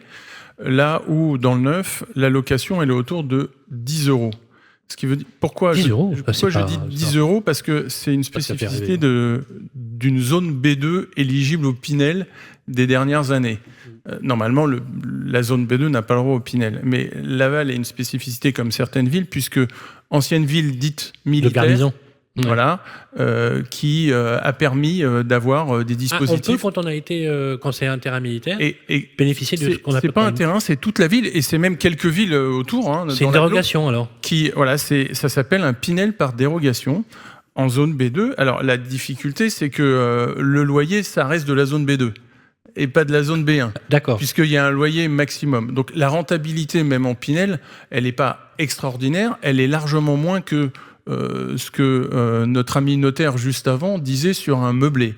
Ça, c'est sûr. Mais quelle est la part des investisseurs, justement, à Laval, dans le neuf? Quelle est la part? Elle est assez importante. Elle est largement supérieure à 50% sur les opérations dites en vente libre. Après, il y a toujours un côté vente en bloc, et notamment à des bailleurs sociaux. Nous, on fait une opération en ce moment avec Édouard Denis, où on a fait aussi une opération, on a créé du logement intergénérationnel qui a été vendu à Mayenne Habitat. Alors justement, vous avez la particularité chez Nexity, c'est d'avoir une logique, vous l'avez dit tout à l'heure, multimarque. Donc vous êtes présent avec GFI, vous êtes présent avec Édouard Denis, et vous êtes sur des segments de marché, effectivement, qui vous permettent aujourd'hui d'avoir une vue multipolaire du logement. Une chose que j'aime bien, c'est que vous utilisez des modes constructifs extrêmement originaux. Vous êtes l'un des premiers, justement, à développer la construction hors site. Vous avez un accord d'ailleurs avec une grande entreprise qui s'appelle Top Hat, notamment. Et par contre, vous n'avez pas d'école de pensée. Vous êtes très opportuniste dans les modes de fabrication. Ça peut être un peu de béton, un peu d'ossature bois. Qu'est-ce qui fait qu'aujourd'hui, justement, par rapport à l'image du béton, on a cette image un peu du promoteur, vous savez, entre guillemets, bétonneur.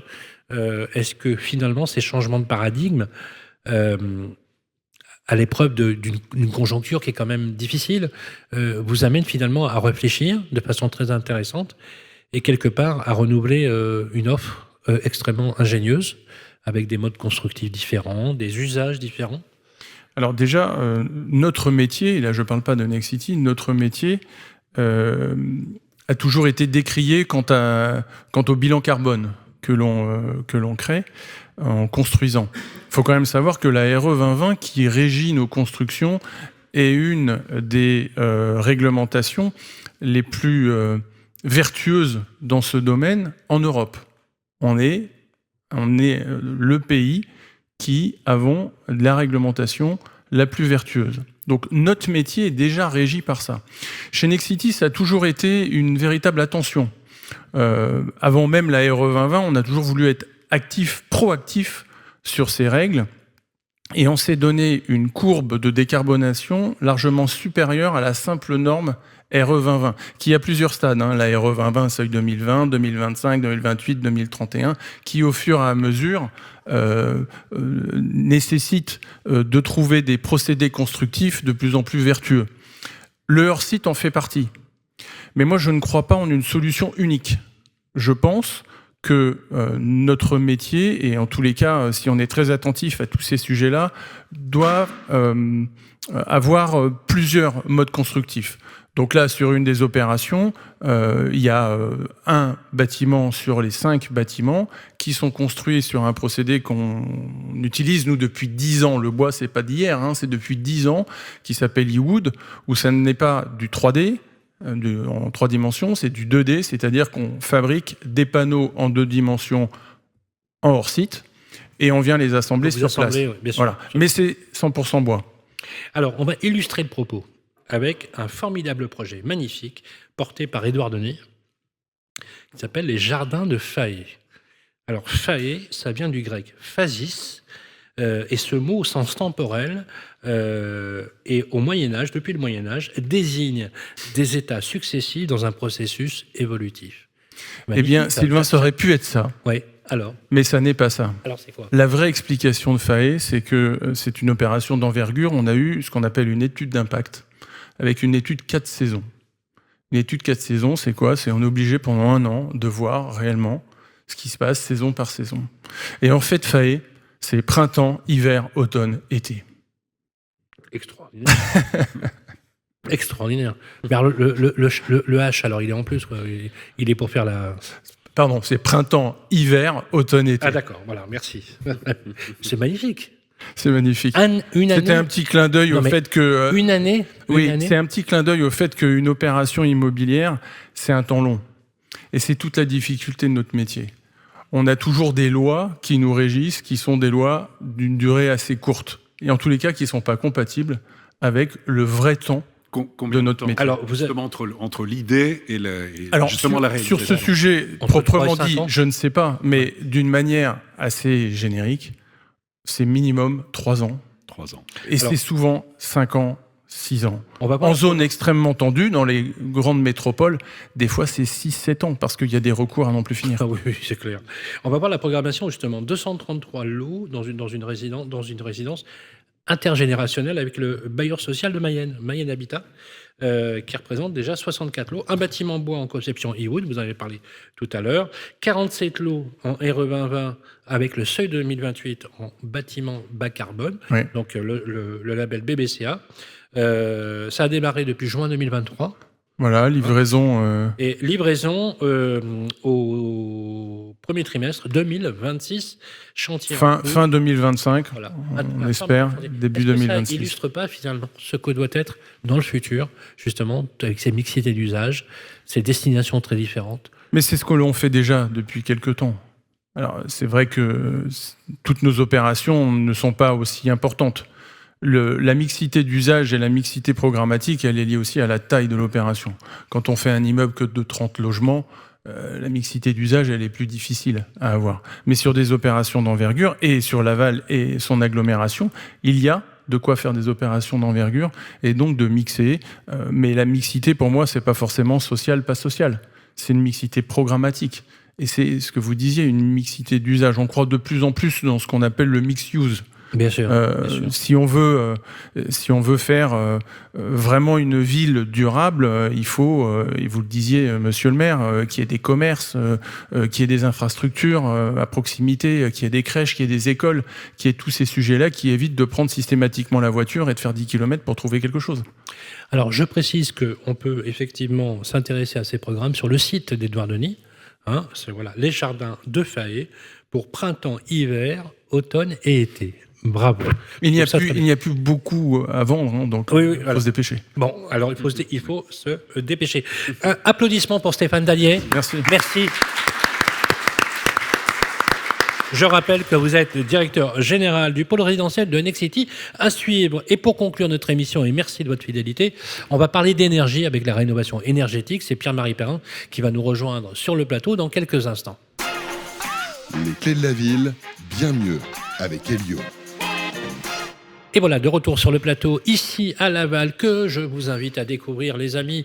C'est très rapide, vous êtes à une encablure de Paris, Paris-Montparnasse. On met à peine 1h30 pour arriver, je crois 1h10. 1h10. Voilà, 1h10. Non, mais même 1h30, ça fait rêver, quoi. Je veux dire, voilà, 1h10. Bon, quand on ne prend pas de correspondance pour revenir, parce que là, tout à l'heure, on revient, on n'a pas une petite correspondance, mais en fait, franchement, c'est à côté. 8 allers-retours, voilà, quand même, Laval-Paris. Il fait beau. Il fait beau, il y a un très bon climat. Venez à Laval. Voilà, j'ai plus qu'à me faire embaucher par le syndicat d'initiative. Monsieur le maire, si vous voulez. On reçoit notre ami Pierre-Marie Perrin. Comment ça va, Pierre-Marie ? Ça va très bien, Sylvain, merci. Et vous ? Voilà, Pierre-Marie, avec qui on fait le tour de France de la rénovation énergétique, n'est-ce pas, Olivier ? Absolument, on va dans chaque ville, chaque étape parler justement de rénovation énergétique à l'échelle locale. Mais là, pour une fois, évidemment, on va évoquer ce qui se passe à Laval, sur les besoins en logement, mais il y a eu beaucoup d'annonces ces derniers jours. On a besoin d'y voir un peu plus clair, et je vous propose, Pierre-Marie, peut-être de décrypter en fait différentes annonces qui ont un peu surpris. Certains, c'est tout d'abord, on a eu dans un premier temps l'annonce de biens qui font moins de 40 mètres carrés en surface, qui finalement ne seront pas interdits à la location à partir du 1er janvier 2025, donc déjà on s'est posé la question, ça concerne 160 000 logements. 140 000, pardon. C'est énorme. Et puis l'annonce de Bruno Le Maire avec 1 milliard d'euros retirés sur la rénovation énergétique. La semaine d'après. Oui, et on sait que l'ambition était notamment très forte, 200 000 rénovations cette année pour arriver à 900 000 d'ici 2030. 200 000 rénovations d'ampleur, voilà. Alors, 700 000 rénovations globales. Qu'est-ce qui change concrètement, vous qui êtes un spécialiste, et vraiment on a besoin de transparence dans le domaine. Pierre-Marie. Ça vous a pas énervé d'ailleurs Écoutez, ce qui est intéressant, c'est qu'à chaque fois que je viens, il y a des nouveautés, et donc j'ai pas l'impression de me répéter. Ouais. Et c'est un peu la saga de ma prime rénov depuis quelques mois. Mais effectivement, jusqu'à l'année 2023, on nous a dit c'est les rénovations d'ampleur, on va engager des gros travaux, on va aller vers un interlocuteur unique qui s'appelle Mon Accompagnateur Rénov', et un mois et demi après, on apprend que Mon Accompagnateur Rénov', qui était un peu l'alpha et l'oméga des rénovations d'ampleur, vont peut-être être limités et qu'il va sûrement être l'interlocuteur pour les rénovations et pour les subventions qui sont les plus importantes. Donc ça, c'est un sujet. Vous l'évoquiez tout à l'heure également, la question du DPE pour les surfaces de moins de 40 mètres carrés, avec effectivement une dépréciation et sortir 140 000 logements du statut de passoire énergétique. Donc ça, c'est un vrai sujet. Et chez les acteurs comme Elio, on se rend compte qu'il y a beaucoup d'injonctions contradictoires qui sont données par le gouvernement et on ne sait plus trop où est-ce qu'on en est. Et les ménages aujourd'hui ont cette même problématique de se dire, il y a 2 mois, on nous annonçait le paquet sur la rénovation d'ampleur, et aujourd'hui, on reparle du monogeste. Alors pourquoi pas ? Mais oui, parce qu'on avait dit c'est terminé, on va vers la rénovation globale, le monogeste. Alors il restait le monogeste pour la question du changement de système de chauffage, qui pouvait être couplé avec un geste d'isolation, mais aujourd'hui on revient dessus, et on va pouvoir sûrement, les annonces vont être faites au mois de mars par le ministre de la Transition écologique, Christophe Béchu, il est possible que le monogeste réentre dans la politique de subvention de la rénovation énergétique. Mais petite question justement, monsieur le maire, est-ce que la transition écologique ne devient pas une variable d'ajustement du budget en fait ? Qu'est-ce que vous en pensez ? Entre autres, je pense que si on veut vraiment planifier la transition écologique, il faut se fixer des objectifs et ensuite on parle des moyens. Là, on commence à mettre les moyens avant de savoir quel objectif on veut atteindre. Donc, faut remettre, je pense, la planification dans l'ordre. Combien de passoires énergétiques on veut en moins, et ensuite on met les moyens effectivement qui vont bien.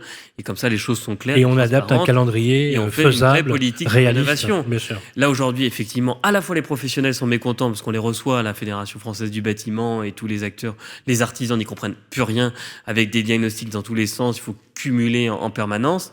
Et puis à la fois, le particulier ne s'y retrouve plus. Alors on a beaucoup d'opérateurs en local. Je crois que là aussi, peut-être faire confiance. Il y avait une loi en préparation sur la décentralisation, en tout cas décentraliser certaines missions, notamment la rénovation. Je crois qu'il serait grand temps d'y arriver en nous donnant évidemment les moyens. Mais on a bien compris que cette décentralisation se ferait sans moyens. Mais peu importe, je crois que c'est par les territoires aussi qu'on va décarboner et rénover nos logements. C'est peut-être là-dessus qu'il y a une piste pour le gouvernement. Alors, je voulais juste rajouter qu'on parle beaucoup de MaPrimeRénov', mais le principal dispositif qui finance la transition énergétique aujourd'hui en France, ce sont les certificats d'économie d'énergie, qui est un budget payé par le particulier, ou en tout cas par le privé, et qui est à hauteur de 6 milliards d'euros, donc qui finance énormément la transition énergétique. Et d'ailleurs, on a initié des programmes avec la mairie de Laval, avec Laval Agglomération, et on vous parliez tout à l'heure d'éclairage public, vous parliez de l'école Jules Verne, pardon. On a financé quasiment plus de 500 000 euros de travaux pour Laval et Laval Agglomération. Donc ce qui est énorme, et on a quand même des leviers. Et quand on travaille avec les interlocuteurs sur le terrain, et comme vous le disiez, monsieur le maire, tout à l'heure, on se rend compte qu'on est en capacité de faire bouger les lignes. Et c'est clair, hein, c'est une école qu'on n'aurait pas rénovée. On n'avait pas les moyens financiers. Expliquez-nous. Donc c'est une école en quartier populaire, en quartier prioritaire. Dans le cadre de l'ANRU, ça rentrait pas dans l'enveloppe. On s'est dit, c'est dommage, c'est une vraie passoire énergétique. Il fait 16 degrés l'hiver, il fait très chaud l'été. Et on aimerait bien. Donc on a trouvé le truc et astuce, effectivement, avec la Banque des Territoires, d'avoir cet in-tracting et de se faire financer pour partie à travers les C2E, les certificats d'économie d'énergie. C'est super. Et on sort l'opération qu'on n'aurait jamais pu faire sans ces outils. Donc on voit bien qu'il faut regarder la finalité. Ça illustre bien le bienfait de l'opération. Et on y met les moyens derrière, très sincèrement. Et en plus, nous, quand on parle aussi rénovation, il faut aussi savoir comment on produit notre énergie. Dans les villes, je le dis, je fais la promotion des réseaux de chaleur et des réseaux de froid. Aujourd'hui, c'est des outils très puissants de décarbonisation. Donc il faut allier rénovation, mais aussi production d'énergie un petit peu différente. Ils sont très bien financés d'ailleurs. Et là aussi, les réseaux de chaleur sont vraiment aidés et accompagnés par le gouvernement. Mais on l'entend bien ici. Les ménages aujourd'hui, ils ont besoin d'avoir un interlocuteur unique. Les collectivités territoriales, c'est la même chose. L'industrie, c'est exactement la même chose. Et si on change le paradigme et les règles en permanence, on ne sait plus comment faire, et l'objectif final de rénover 700, 900 000 logements n'est pas atteint. Donc il faut de la fiabilité, il faut de la visibilité dans le temps, et tant qu'on n'a pas ça, on ne pourra pas atteindre les objectifs fixés par l'État, mais également les objectifs fixés par l'Union européenne. Alors justement, visibilité, vous allez nous donner un petit peu la photographie des parcs de logements à Laval. Alors déjà, je voudrais dire en préambule que Laval est dans la moyenne basse des villes où le logement ou la précarité énergétique est assez faible, c'est-à-dire qu'on a 35% de logements qui sont en EFG, sachant que dans les autres villes, on est plutôt à 40, 42%. Donc Laval est plutôt un bon élève sur cet aspect-là. Il y a du travail, ça c'est sûr, et les acteurs locaux y sont engagés, mais c'est plutôt dans une bonne dynamique. De la ville. Très bon classement même. Bon classement, oui, effectivement. Ouais. Voilà, et donc les appartements, la répartition, autrement on passe au cas concret. On peut passer au cas concret. Il y a à peu près 60% d'appartements à Laval et à peu près 39%, un peu plus de 39% de maisons individuelles. Donc c'est aussi assez équilibré dans les villes. Il y a souvent plus d'appartements et là on voit qu'il y a un mix assez équilibré. Et on a la chance d'avoir aussi des 32% de logements sociaux avec 2 opérateurs, Medouane et Mayenne Habitat, effectivement, qui entretiennent leur patrimoine. Et je pense que ça améliore les chiffres. C'est effectivement important d'entretenir au fur et à mesure. Alors justement, on va voir, comme à chaque fois dans chaque ville, en fait, des exemples concrets pour changer d'étiquette énergétique. Premier cas concret, donc une maison individuelle à Laval, 125 mètres carrés chauffée au fioul. Exactement, donc on va réussir à passer d'une étiquette G à une étiquette C, ce qui est très important. C'est un vrai cas, hein, pour rappeler à nos auditeurs. C'est un vrai cas. Oui. Pour un gain énergétique de 80%, c'est rare mais ça existe et on le prouve ici. Et en réalisant plusieurs types de travaux, notamment l'isolation thermique des murs par l'extérieur, on a installé une pompe à chaleur en remplacement de la chaudière fuel, donc ça c'est très important, on gagne énormément là-dessus.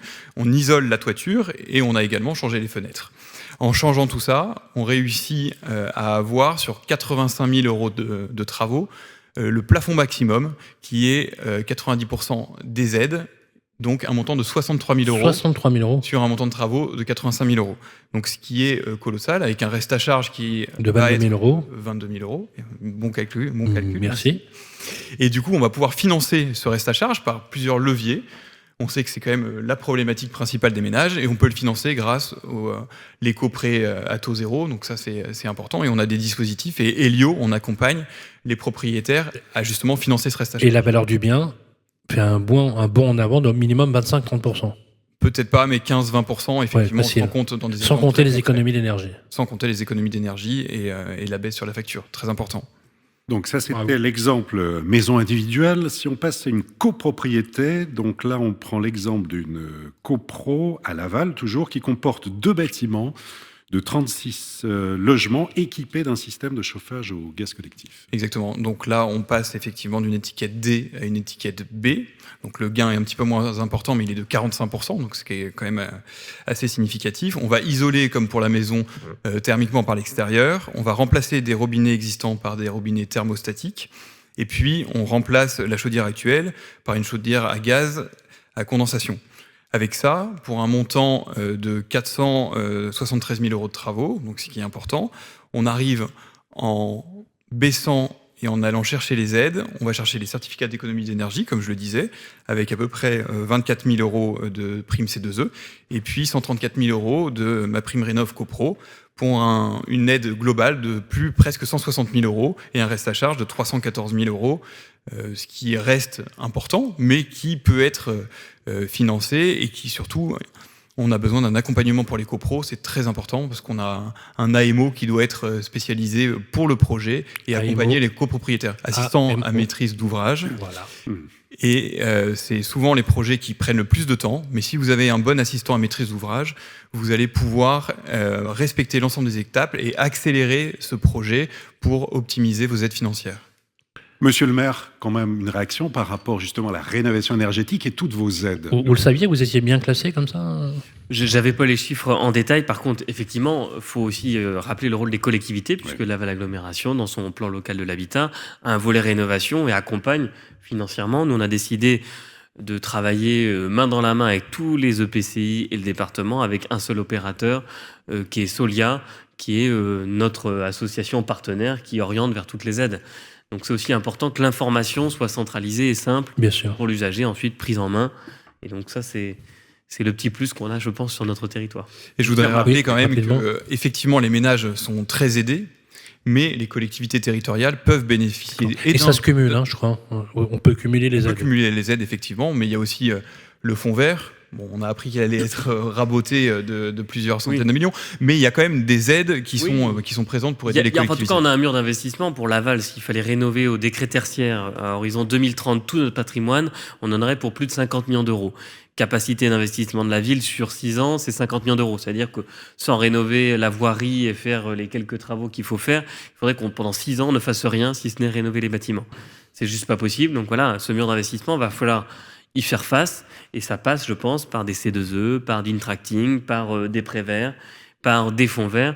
Et aujourd'hui, effectivement, on le sait bien, tout le monde le dit, le compte n'y est pas, mais c'est pas la responsabilité que de l'État, c'est comment collectivement on fait pour qu'on y arrive, quel niveau d'endettement on s'autorise, et peut-être sortir de nos ratios d'endettement, en lien avec la Commission européenne, les aspects verts. Je pense que ça a beaucoup de sens. Il faut savoir s'endetter vertueusement. Je pense que la dette, c'est comme le cholestérol. Il y a le bon et il y a le mauvais. Il y a la dette verte et la dette grise et la dette carbonée. Et je pense qu'il est grand temps de s'attaquer à cette dette verte et peut-être la sortir des ratios, en tout cas faire évoluer nos ratios. Les 3% de déficit public quand il y a une transition à faire, quand c'est la survie de l'humanité, je crois qu'on doit revoir cette règle de calcul. Ratio parfois extra-financier. Quand vous parliez de revoir les outils ou même les institutions, il serait aussi intéressant de revoir la fonction du HCSF, vous savez, le Haut Conseil à la stabilité financière, par exemple. Merci Pierre-Marie Perrin. Applaudissements pour Pierre-Marie Perrin. Vous restez avec nous. Voilà, c'est la fin de cette émission. Vous retrouvez chaque séquence en podcast, bien évidemment, sur les réseaux sociaux, ainsi que sur l'application du Figaro Immobilier. Figaro Immobilier, dans lequel on va publier, bien évidemment, ça sera le jour, on va le dire. Ce sera le 2 mars. Voilà, le 2 mars. Vous l'achetez, vous le trouvez dans les kiosque. On est ravis d'être avec vous. Je voudrais remercier chaleureusement les équipes du Figaro Immobilier. Il y en a quelques-unes qui sont dans la salle. Je voudrais mentionner spécialement l'équipe de la mairie. Merci à toutes les équipes. Merci, je crois que c'est Fabien Blanchard, me semble-t-il, qui est chargé de la communication, qui a été le maître d'œuvre avec Grégoire. Il est là-bas, Fabien, il est avec nous. Merci Fabien. Avec Grégoire Daricourt, on a une petite pensée pour lui et sa petite famille. Il est à Briançon, là, il est sur la barre des écrins, exactement. Merci à toutes les équipes également du Figaro et donc, je l'ai dit, de Radio Imo. Monsieur le maire, ce fut une très très belle image de venir dans votre ville. Je vais vous laisser le mot de conclusion pour ce passage ici à la ville. Qu'est-ce que vous a apporté cette émission? Qu'est-ce que vous diriez à toutes celles et ceux qui nous écoutent? Je pense que c'est aujourd'hui la ville où il faut vivre. En tout cas, le retour des villes moyennes démontre qu'on peut vivre partout, bien sur le territoire. On a la chance d'être dans cette douceur de l'Ouest. Et donc, au-delà de cette émission, venez à Laval la découvrir. On est un territoire à la fois hospitalier et attractif. Et je crois qu'on a dévoilé quelques atouts. Et c'est bien mieux de le voir en vrai. C'est très clair. Merci. Olivier, Merci la prochaine étape, nous allons quitter la Mayenne et nous allons aller à Aix-en-Provence. Aix-en-Provence, ce sera le 20 mars prochain. Et puis je rappelle d'ailleurs que c'est dans la succession de nos passages, puisque nous serons du 11 au 15 au Palais des Festivals de Cannes. J'y serai d'ailleurs avec Stéphane Dallier et le groupe Nexity dans le pavillon au 3e étage, le salon des ambassadeurs, qui est le pavillon des villes d'Europe. Je ne sais pas si vous avez prévu d'aller au MIPIM cette année, Florian Berco. J'ai été invité, mais malheureusement, je ne pourrai pas y aller. Alors, on se fait un plaisir de vous accueillir sur le plateau. On parlera de vous, voilà, à distance. Ensuite, direction Lyon, où on fait une halte pour les prix de l'immobilier à Lyon. On a déjà eu le plaisir avec Olivier de rencontrer Grégory Doucet, le maire de Lyon. Et ensuite, Olivier, on se retrouve avec la maire d'Aix-en-Provence. Aix-en-Provence, donc le 20 mars prochain, absolument. Absolument. Et on vous attend tous nombreux. Vive Laval, vive la France. Et votez pour moi. Bravo. Salut les amis. Les clés de la ville, une production Figaro Immobilier et Radio Imo. En partenariat avec le Conseil supérieur du notariat, Elio et Nexity. Présenté par Sylvain Lévy-Valency et Olivier Marin.